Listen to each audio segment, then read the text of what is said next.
Okay, let's unpack this. I want you to close your eyes for a second. Unless you're driving, please don't close your eyes if you're driving.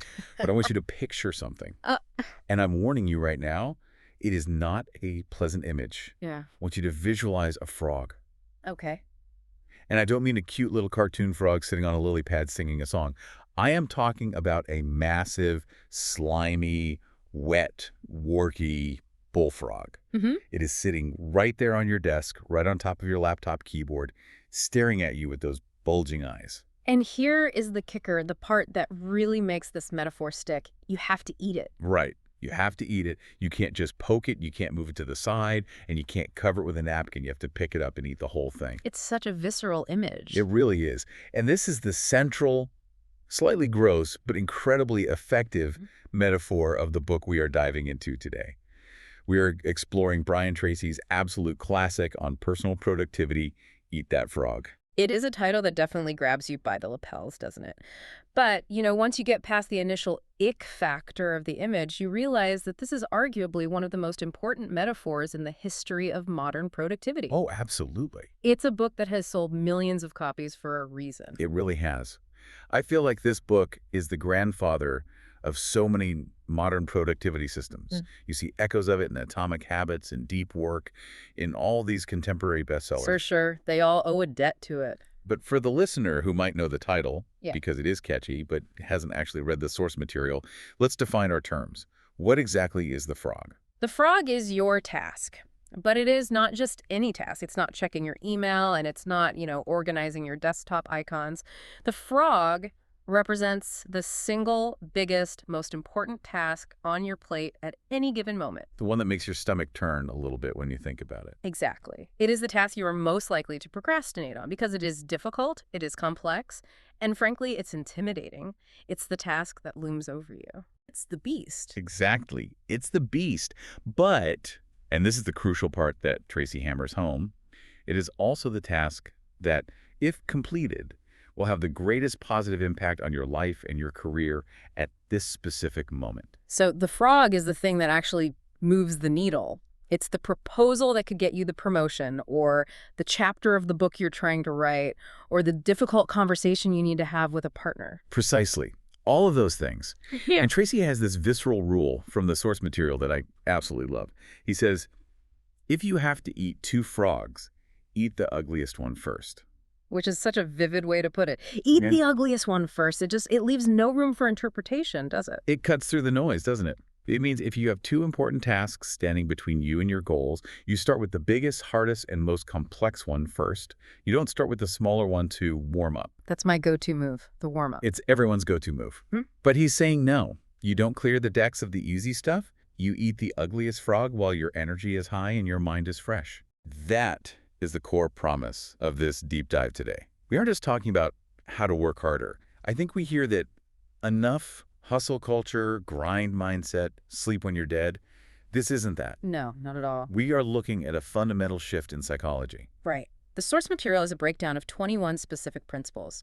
Tracy pulls from his own experience in sales and management, but he also references heavy hitters like the behavioral scientist Dr. Edward Banfield and psychologist Nathaniel Branden, and even touches on concepts you'd see from, say, Jordan Belfort or Grant Cardone, but with a more structural approach. So it's grounded in real psychology. Very much so. This is designed for the person who feels overwhelmed. You know that feeling where you are working at 110% capacity, running as fast as you can, but you still feel like you're drowning. Oh, I think everyone listening knows that feeling. It's the Red Queen effect from Alice in Wonderland, running just to stay in the same place. Precisely. The mission of this deep dive is to move you from being busy to being productive, because those are 2 completely different states of being. They really are. You can spin your wheels all day, answer 100 emails, attend 4 meetings, and be exhausted by 5:00 your PM. But have you actually moved the needle? Have you eaten the frog? Usually the answer is no. You've just eaten a lot of flies. That distinction is huge. So let's get into the mechanics of how we actually do this. We've got a lot to cover. Section 1 of our analysis focuses on the philosophy of the frog. This covers principles 1, 4, and 7 in the text. And it starts with something that sounds incredibly basic. But Tracy argues it is the root cause of almost all failure. Lack of clarity. Clarity. Principle 1 is set the table. It sounds simple, almost too simple to be a secret of success. But think about the last time you really procrastinated on something. Deep down, was it because you were lazy? Or was it because you weren't exactly sure what you needed to do or in what order you needed to do it? It's almost always the second one. Always. Tracy argues that vagueness, confusion, and fuzzy-mindedness are the primary reasons for procrastination. We don't do the work because we don't actually know what the work is. We have a vague idea like, I need to work on the project. But that's not a task. That's a sentiment. Exactly. Work on the project is not a frog. That's a pond. You can't eat a pond. You need to find the specific frog within that pond. So, to fix this fuzziness, Tracy introduces a rule of success here. Think on paper. Think on paper. In the age of iPads and AI and voice memos, that feels almost archaic. Why paper? It does feel old school, but the cognitive science backs it up. There's something about the physical act of crystallizing a thought into a written word that changes how your brain processes it. It forces a level of specificity. It moves from the abstract, this cloud of anxiety in your head, to the concrete. It makes it real. It makes it real. The source highlights a statistic here that is honestly staggering. People who have clear written goals accomplish 5 to 10 times more than people of equal education and ability who don't. 5 to 10 times. That is a massive multiplier. That's not a marginal gain. It's huge. And it's because unwritten goals are just wishes. They're daydreams. They have no energy. They offer no direction. It's like trying to drive to a new city without a map. You might get there eventually, but you'll waste a lot of gas and time making wrong turns. Writing it down creates the map. The source outlines a very specific 7-step formula for this thinking on paper. I think we should walk through these because the learner listening right now might want to mentally check these off, or better yet, pause and actually do them. Let's do it. Step 1 is often the hardest. Decide exactly what you want. Which sounds easy, but it's not. It's really not. Tracy makes a great point here. One of the very worst uses of time is doing something very well that need not be done at all. That is the definition of the efficiency trap. Yeah. Being the best in the world at something that doesn't matter. Like organizing your email folders by color when you haven't made a sale in a month. Right. So, step 1, define the goal explicitly. What does done look like? Be specific. Step 2, write it down. Make it tangible. Step 3, set a deadline. This one is huge for me. Oh, it's critical. A goal without a deadline has no urgency. It has no beginning or end. It triggers no action in the brain. It's just a someday dream. Someday is code for never. Exactly. Step 4, make a list of everything you can think of that you're going to have to do to achieve your goal. This is a brain dump. Don't worry about order yet. Just capture all the little steps. Get it out of your head. Get it all out. Step 5, organize the list. This is where you turn a raw list into a plan. Prioritize it. Sequence it. What comes first? What relies on what? We're building the roadmap. You are. And then step 6 and 7 are about motion. Step 6, take action immediately. Do something, anything. Don't wait for the perfect moment because it will never come. Break the inertia. Just break the inertia. And step 7, resolve to do something every single day that moves you toward your major goal. Never miss a day. That's how you build momentum. It's that consistency that builds the momentum. If you do something every day, even if it's small, you eventually eat the elephant. But I want to jump to principle 7 because this was the moment in the reading where I felt a bit attacked. It's called the law of forced efficiency. This is the hard pill to swallow. This is the reality check that most productivity gurus won't tell you. The law states, there is never enough time to do everything, but there is always enough time to do the most important thing. And that ties into a terrifying fact from the source material. The average person today is working at 110% to 130% of their capacity. Can we unpack that? Because I think we live under this delusion, I know I do, that if I just buy the right planner app, or if I just wake up an hour earlier, or if I just drink enough coffee, I will finally clear the backlog. I will finally have inbox 0. And Tracy says, no, you won't. You will never be caught up. Put that on a sticky note and look at it every morning. You will never be caught up. It's an illusion. It's a total illusion. The stack of papers, the inbox, the Slack messages, it will never be empty. The moment you clear one task, 2 more appear. It is a hydra. That sounds incredibly depressing, but Yeah. as I sit with it, is it actually liberating? It is incredibly liberating. Once you accept that you cannot do everything, you stop beating yourself up for not doing everything. You stop judging yourself against an impossible standard. The stress just melts away. Because the game was rigged from the start. Exactly. The only question that remains is, if I physically cannot do everything, what am I choosing not to do? And conversely, What is the one thing I must do? That's why you have to eat the frog. The law of forced efficiency forces you to choose the frog because you physically cannot eat the entire buffet. You have to be selective. Exactly. You have to let the tadpoles go. You have to be okay with the fact that some B and C level tasks are just not going to happen, and that is okay, provided the A task gets done. But to distinguish the frog from the tadpoles, we need a filter. We need a way to judge value. That brings us to principle 4. Consider the consequences. This relies on some fascinating research referenced in the book by Dr. Edward Banfield from Harvard. He spent years studying upward social and economic mobility in America. Oh. He wanted to know the answer to the ancient question: why do some people move up? Why do some people start with nothing and become wealthy and successful while others stay stuck? Was it IQ? Was it family background? Was it the quality of their education? And it wasn't any of those, was it? No. The single most accurate predictor of success was time perspective. Time perspective. What does that mean in this context? It's the amount of time you take into consideration when determining your present actions. So successful people make short-term decisions based on long-term time horizons, 5, 10, even 20 years out. They ask, how will this action affect me in 10 years? Whereas the person struggling is usually focused on, how will this affect me in 10 minutes? Exactly. We live in an instant gratification world. We Yeah. want the dopamine hit now. We want the comfort now. But Banfield found that importance is defined by consequences. Something is important only if it has serious long-term consequences. So if a task has no long-term consequences, by definition it is not important. By definition, it's a tadpole at best. It might even be just a distraction. There's a quote from Dennis Waitley in the notes that sums this up perfectly.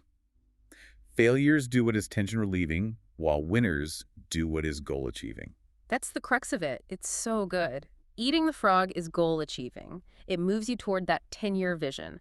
Checking social media, reorganizing your desk, clearing out easy emails. That is tension-relieving. It feels good, though. It feels productive. It lowers your anxiety in the moment because you feel busy. It scratches that itch, but it builds no future value. It evaporates. It's sugar calories versus protein. Exactly. Tension-relieving is empty calories. Goal-achieving is the nutrition your career needs. Okay, so we've established the philosophy. We know we need clarity, we know we can't do everything, and we know we need to prioritize based on long-term consequences. Now let's get tactical. Section 2 of our deep dive is planning the attack. This covers principles 2, 3, 5, and 6. This is where the rubber meets the road. Principle 2 introduces the 6 P's formula. Which is? Proper prior planning prevents poor performance. Try saying that 5 times fast. It sounds like something a football coach screams in the locker room. It's a bit of a tongue twister, but the math behind it is compelling. Tracy claims that every minute you spend in planning saves you 10 minutes in execution. That's a 1,000% return on energy investment. That's an unbelievable ROI. It is. He says that taking just 10 to 12 minutes to plan your day can save you up to 2 hours of wasted time and effort. Think about that. 2 hours. Just from 10 minutes of thinking. A quarter of your workday recovered just by sitting still and thinking before you act. And the practical way to do this is through lists. But the source material is very specific about how to use lists. It's not just one messy scrap of paper with "buy milk" written next to "finished quarterly report." No, it's a hierarchy. You need structure. You start with a master list. That's everything you ever want to do. It's the parking lot for ideas, projects, dreams, a someday maybe list. The big bucket. The big bucket. Then, at the end of the month, you pull items from the master list to create a monthly list for the upcoming month. Then, at the end of the week, you make a weekly list. And finally, the daily list. And this is the pro tip that changed my workflow. When do you make the daily list? The night before. Always the night before. Why is that timing so critical? Why not just do it with your morning coffee? 2 reasons. First, subconscious processing. If you write your list for tomorrow tonight, your subconscious mind works on those problems while you sleep. I know it sounds a little mystical, but it's true. You will often wake up with ideas and insights that apply to those tasks. Your brain is prepping the workspace while you dream. Exactly. And second, friction. When you sit down in the morning, you don't have to waste mental energy deciding what to do. The decision is made. The battle is already won. You just sit down and eat the frog. It prevents that morning drift where you open your laptop and just stare at the screen or immediately check the news because you don't know where to start. You're just reacting. This lets you be proactive. You hit the ground running. Now, once you have the list, how do you know which one is the frog? That brings us to principle 3, the 80-20 rule. The Pareto principle. Most people know this. 20% of your activities account for 80% of your results. But here's the trap that the source material highlights, and it's a subtle one. What's the trap? The most valuable tasks, that top 20%, are almost always the hardest and most complex. They are the frogs. They are the frogs. The bottom 80%, the tasks that give you very little return, are often fun, easy, and quick. They are the tadpoles. And because we are hardwired to avoid pain, we gravitate toward the bottom 80%. We tell ourselves, I'll just clear up these small things first to get them out of the way. I'll just get some momentum going. Bro, just clear the deck. It feels so responsible. That is the siren song of mediocrity. Because if you start with the small things, you drain your energy, you use up your best, fresh brain on things that don't matter. By the time you get to the frog, you're tired, your willpower is depleted, and you push it to tomorrow. And then the cycle repeats. Endlessly. To help with this, Tracy offers a specific technique called the ABCDE method. This is principle 5. I've used this. And it's brutal because it forces you to be honest with yourself. It forces you to make hard choices. So you look at your list. An A task is something you must do. It has serious consequences if you don't. This is the frog. Potentially losing your job, losing a major client? Exactly. A B task is something you should do. It has mild consequences. Maybe a colleague gets annoyed, or you have to apologize for a delay, but you won't get fired. Tracy calls these the tadpoles. Okay. A C task is nice to do. Lunch with a friend, checking the news, reorganizing the filing cabinet. No consequences to your career whatsoever. Fun, but not important. Right. D is for delegate. Can someone else do this? And E is for eliminate. Do I even need to do this at all? And the rule is strict. Never do a B task when there is an A task left undone. Correct. And you can take it further. If you have multiple A tasks, you rank them. A1, A2, A3. Your job is to focus solely on A1. That A1 task is the ugliest, biggest frog. It's amazing how we try to bargain with ourselves. I'll just do the C task quickly. It feels harmless. That's creative avoidance. Yeah. You're avoiding the pain of the A1 task. But the A1 task is where your career is made. No one gets promoted for being really good at C tasks. That's a great line. Speaking of careers, let's talk about principle 6, key result areas. This is about knowing what you are actually hired to do. This is a great diagnostic tool. Every job can be broken down into about 5 to 7 key result areas. These are the specific outputs you are responsible for. The things you absolutely have to get right to succeed. Yes. For a manager, it might be planning, organizing, staffing, delegating, and supervising. For a salesperson, it might be prospecting, building rapport, presenting, and closing. And the source suggests grading yourself on these. Yes. Grade yourself on a scale of 1 to 10 in each area. And here is the kicker, the weak link rule. Your weakest key result area sets the height at which you can use all your other skills. Can you explain that? Because that feels like a heavy concept. Imagine you are a brilliant salesman. You're a 10-10 at closing deals. You're charming, you're persuasive. But you are a 2-10 at administration and follow-up. You hate the paperwork. You hate the paperwork. That weakness in follow-up will cap your success. You will lose deals because you forgot to send the contract. No matter how good your closing skills are, your administrative weakness sets the ceiling for your income. It acts as a choke point. So part of eating the frog might be tackling that weak area. The frog might actually be learn how to use the CRM software. Exactly. We often procrastinate on things specifically because we feel incompetent at them. Avoiding that weakness creates the procrastination loop. By identifying it and working on it, making that your frog for a month, you remove the blockage. That's a perfect segue into the psychology of all this. Section 3, eating the elephant. Because realizing you have a weakness or looking at a massive A1 task is daunting. It can paralyze you. We need to talk about how to handle the mental game. This covers principles 12, 13, 15, and 16. Let's start with principle 12, one oil barrel at a time. This is one of my favorite anecdotes in the source material. Brian Tracy talks about crossing the Tanazraf Desert in the Sahara. Which is not exactly a Sunday drive. No, it's vast, empty, and dangerous. It's a 500-mile stretch with no water, no food, no life. The French, who had colonized Algeria at the time, marked the route with black oil barrels. Hey. They were placed exactly 5 kilometers apart. 5 kilometers. Because, due to the curvature of the Earth and the flat horizon, that was the limit of sight. You would drive to one barrel, and from there you could just barely see the silhouette of the next one on the horizon. So you didn't need to see the whole desert. You didn't need to see the destination 500 miles away. You just needed to see the next barrel. Exactly. And that's how they crossed the largest desert on Earth. By the yard, it's hard, but inch by inch, it's a cinch. When you have a massive task, an elephant to eat, You don't look at the whole thing. It's too scary. It's too overwhelming. You don't look at the dissertation or the book launch or the software overhaul. You just look at the next oil barrel. What is the immediate next step? Do that, and the next step will reveal itself. It quiets the panic. It reduces the cognitive load. But to keep going from barrel to barrel, you need internal drive. Principle 13 says, put pressure on yourself. This refers to the 2% reality. Tracy notes that only about 2% of people can work entirely without supervision. We call them leaders. Most people are waiting for someone to come along and make them work. Waiting for the boss to check in. Exactly. They are waiting for a rescue boat. But the boat isn't coming. No one is coming to save you. No one is coming to tell you to turn off Netflix and write your business plan. You have to be your own taskmaster. You have to set standards for yourself that are higher than anyone else would set for you. That's a high bar. It is, but it ties back to self-esteem. The source references Nathaniel Branden, a famous psychologist who defines self-esteem as the reputation you have with yourself. Oh, I like that. The reputation you have with yourself. Think about that.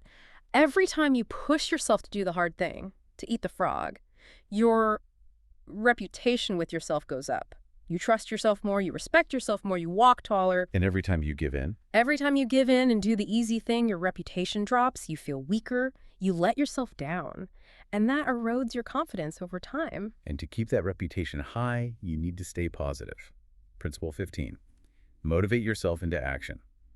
This is about optimism. But not toxic positivity. Not just thinking happy thoughts while the house burns down. Psychological findings show that optimism is the most important quality for success and happiness. It's an interpretive style. Hi, Seth. Optimists interpret setbacks as temporary and specific, not permanent and pervasive. A pessimist fails a test and thinks, I'm stupid, I'll never succeed. An optimist fails a test and thinks, I didn't study the right material for the specific test, I'll do better next time. One is a judgment on identity, the other is a judgment on an event. Exactly. You have to be your own cheerleader. You have to control your inner dialogue and feed your mind with positive inputs. Now here's a twist that confused me at first. Principle 16. Practice creative procrastination. Wait, I thought the whole point of this deep dive was not to procrastinate. Laughs. It sounds contradictory, doesn't it? But remember, the law of forced efficiency.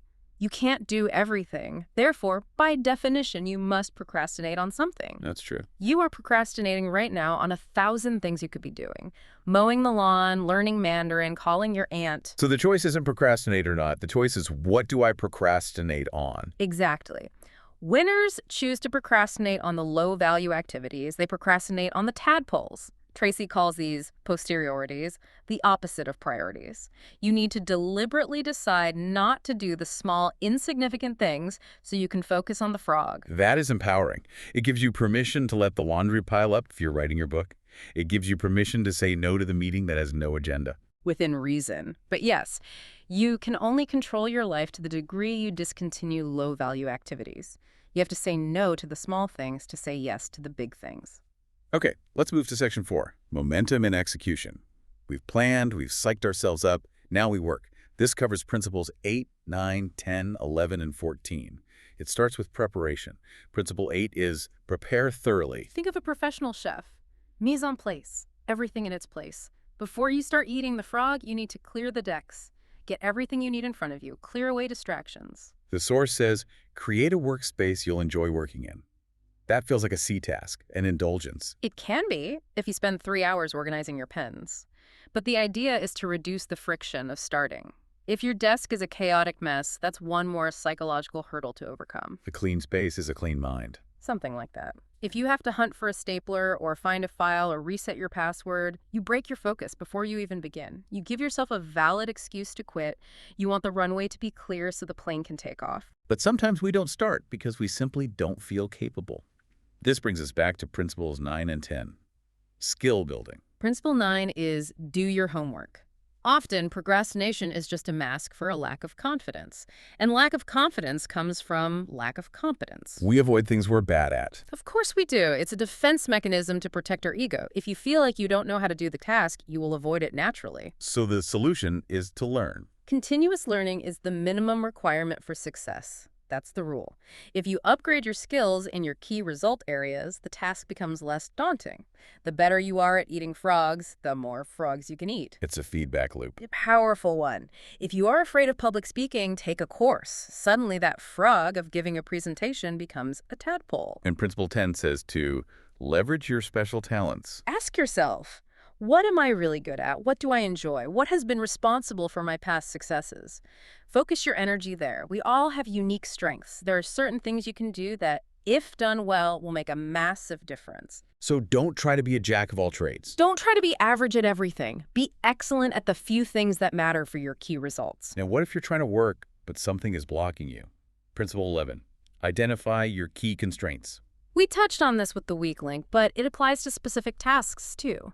For any goal, there is usually one bottleneck holding you back. Ask yourself, what is the choke point? What is the one factor that determines the speed at which I achieve this goal? It could be a person, a resource, or a skill. Right. It could be waiting for approval from a boss. That's an external constraint. It could be a slow computer. Or it could be an internal constraint, like your own fear or lack of a specific skill. And the idea is to focus there. Exactly. The source says that focusing on alleviating that one constraint usually brings more progress than anything else. Don't hack at the leaves, strike at the root. But to do all this, to strike at the root, to learn continuously, takes energy. Principle 14 is maximize your personal power. This is a reminder that we are biological machines. We are not software. You cannot produce high-level work if you are exhausted. I think we forget that sometimes. All the time. The source states a general rule that productivity declines dramatically after 8 or 9 hours of work. The quality of your decisions plummets. You start making mistakes. So the grind mindset of working 16 hours a day might actually be counterproductive. It often is. You reach a point of diminishing returns where you are just making mistakes that you'll have to fix tomorrow. You need to guard your energy levels. Physical, mental, emotional. Eat well, exercise, and rest. You can't out-hustle a bad diet and no sleep. You can't. You need to be fully rested to eat a giant frog. If you're tired, you'll reach for the easy tasks, the B's and C's, because you don't have the mental willpower to tackle the A1. That is so true. When I'm exhausted, I just clear emails, I feel busy, but I'm achieving nothing. Okay, section 5. Deep work and completion. This is the home stretch. Principles 17 through 21. Principle 17 is the habit of the frog. This is really a summary of the process we've discussed, but emphasizing it as a daily ritual. Review the list, select the A1, clear the workspace, and start. The key here is the 21-day mark. The old 21 days to form a habit. It's a bit of a myth in general, but the principle is sound. Try to do this every single morning for 21 days without fail. Once it becomes a habit, it becomes easier to do it than not to do it. It becomes part of your identity. I'm the kind of person who does the hard thing first. Now, sometimes the frog is so big, even an oil barrel step feels too big. Principle 18 suggests slicing the salami. This is a great visual. You wouldn't try to eat a whole loaf of salami in one bite. You slice it. Salami slice means doing just one tiny piece of the job. Just write one paragraph, just make one phone call, just sketch one wireframe. Or the Swiss cheese method. Right. You punch a hole in the task. You say, I will work on this for 10 minutes. That's it. Just 10 minutes. Set a timer. Anyone can do anything for 10 minutes. And why does this work? It's not just tricking yourself, right? There's real psychology here. It's the psychology of completion. Humans have a deep subconscious need for finality. When you finish a task, even a tiny slice, your brain releases endorphins. These are nature's happy pills. It feels good to cross something off a list. It feels amazing. It makes you feel empowered and energized. So if the task is too big, slice the salami, get that first hit of endorphins. It acts as fuel for the next slice. The bigger the task you finish, the bigger the endorphin rush. You can actually get high on productivity. You absolutely can. It's a positive addiction. That sounds like a good addiction to have. Principle 19 is chunking time. This is scheduling. You need large chunks of uninterrupted time for the big frogs. 30 minutes here and there won't cut it. You can't write a strategic plan in the gaps between meetings. You need deep work. You need deep work. So you make an appointment with yourself for 60, 90 minutes. You block it out on your calendar. You eliminate distractions, shut the door, turn off notifications. And this leads to Principle 20. Develop a sense of urgency. This is an inner drive, a desire to get on with the job quickly and get it done fast. It's not about being frantic, it's about being focused. When you combine urgency with competence and you have those chunks of time, you enter a state called flow. I love the flow state, that feeling where time disappears. It's the highest human state of performance. You feel elated, clear, calm, everything seems effortless, your productivity goes through the roof, but you can't get into flow if you are constantly interrupted. Which brings us to the final principle, Principle 21. Single handle every task. This might be the most important rule for the modern world. Single handling. Once you start the frog, you do not stop until it is 100% eaten. You don't take a bite, check email, take another bite, check Twitter, you eat it until it is gone. Why is stopping so dangerous? It feels like just a quick break. The cost of interruption. Brian Tracy estimates that starting and stopping a task can increase the time to finish it by 500%. 500%. That is terrifying. That's not a small number. It's because of inertia. Every time you stop to check an email or answer a text, you break the cycle. You move backward. You have to reacquaint yourself with where you were, figure out what you were doing, and overcome the friction of starting again. It's the cognitive switching cost. It's a massive cost. It's like stopping a car every 100 feet. You burn so much gas just getting back up to speed. So multitasking is a lie. It's an efficiency killer. It's an illusion of competence. Working nonstop moves you forward on the efficiency curve. You get higher quality work done in less time. You build momentum, and that momentum carries you through to completion. So let's recap the frog lifestyle as we wrap this up. We've covered a lot of ground. We have. We started with the philosophy.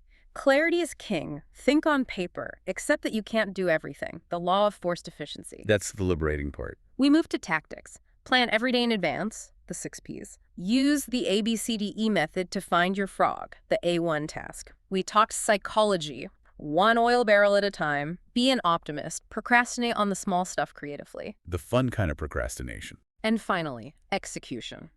Prepare your workspace, single-handle the task, and don't stop until it's done. And the result isn't just getting more done. That's not the real prize here, is it? No. The prize is the feeling. It's about the endorphins. It's about that feeling of being a winner. When you eat the frog, you feel powerful. You feel in control of your life. It's a positive addiction. You can actually get addicted to the feeling of high achievement, clarity, and confidence. I want to leave the listener with a final thought based on the law of forced efficiency. We established that you will never be caught up. The inbox will never be empty. And let's be dark for a second. If you died tomorrow, your employer would have someone new in your chair within a week. The work would still be there. The emails would keep coming. The work would still be there. So why are you stressing about the small stuff? Why are you killing yourself to clear the tadpoles? If you only have a limited amount of time on this earth and a limited amount of energy each day, doesn't it make sense to only do the things that actually matter? Absolutely. Stop majoring in minor things. It's the ultimate question of priority. Identify the one thing that moves the needle. That's your frog. So here is your challenge for today. Look at your desk. Look at your list. Find the ugliest, scariest thing on there, the one you've been avoiding for a week, and take one bite. Just one oil barrel? Exactly. Thanks for diving deep with us. Now go eat that frog. Bon appétit.